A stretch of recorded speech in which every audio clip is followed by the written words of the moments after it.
Ladies and gentlemen, it's The Weekender with your host, Adam Rent. Thank you. You're far too kind for a fake audience. Welcome back to The Weekender. And since Christmas is upon us, we'll start with the red and green showdown of the Redskins and the Eagles on Saturday night, which I assume is our game of the week. It's a big game for Washington because if the Redskins win, they'll lock up the division in a playoff spot, unless Steve Harvey says otherwise. So there's still hope, Cowboys fans. How about that? Speaking of Dallas, they travel to Buffalo, where Bills quarterback Tyrod Taylor gifted all of his offensive linemen 65-inch TVs. The perfect gift for watching all that exciting postseason action they won't be playing in. And the Cowboys, well, they're also in the holiday spirit because they will be starting quarterback Kellen Moore, an actual Christmas elf. The Bengals travel west to Denver, and the Broncos are reeling after their second straight loss. And even though Brock Osweiler was named the starting quarterback for Week 16, Gary Kubiak said his team would be starting from scratch at quarterback, and it got us thinking, what would it look like if the Denver Broncos were to build the perfect quarterback from scratch? Well, of course, we would start with Brock Osweiler's arm. We would probably also want, I guess we'd go with Brock's youthful legs and Brock's mental fortitude in the pocket. Well, slap Peyton Manning's name and number on there. We got ourselves a quarterback. How could we lose in any round other than the second? Better hair, better statistics, Brock Osweiler. The Cardinals are hosting the Packers in what could be an NFC playoff preview. The Cardinals will try to win without the Honey Badger, who was out for the season, while the Packers will try to win with Eddie Lacy, who will just have eaten an entire honey-baked ham.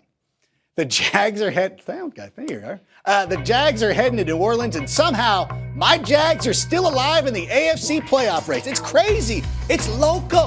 The AFC South makes the NFC East look like the NFC West. Am I right? Am I right, sound guy? Oh, those are football jokes. Hot takes, everybody. The 4-10 Ravens are hosting the 9-5 Steelers, and gone are the days where a Week 16 matchup was a battle for the division. At least the Ravens are still out there having a little bit of fun.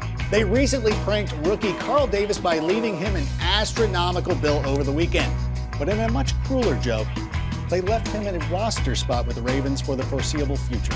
Clausen hit as he throws deep near sideline, and he's intercepted again by Marcus Peters. Not cool, guys.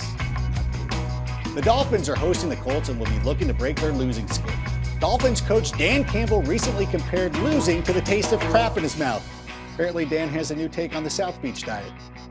The Titans are hosting the division-leading Texans. Zach Mettenberger against Brandon Weeden.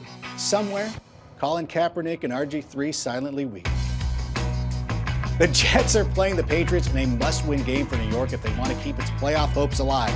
Todd Bowles said the Jets need help from the football gods, which is cool, because if history has proven anything, it's that the football gods always take care of the Jets. Offensive coordinator, you got a busted play here, and then Speaking of New York, the Giants travel to Minnesota, where the Vikings received the generous holiday gift of not having to face Odell Beckham Jr. after he was suspended one game for his actions against the Panthers last week. OBJ has a surprising supporter, though, in Games of Thrones author George R.R. Martin, who said on his blog, it wasn't Beckham's fault. Josh Norman started it. He's like rubber and he's like glue, and what he said, whatever. Either way, winter is coming, and it doesn't involve the Giants in the playoffs.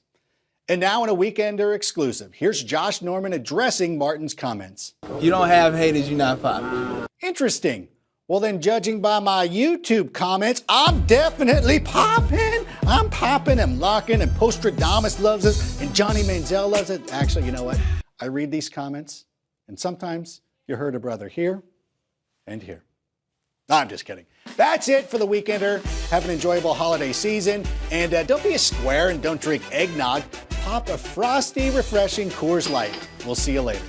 Oh, this guy is so crazy. He's like a savage Mr. Clean. Is that really Johnny Manziel? I think so.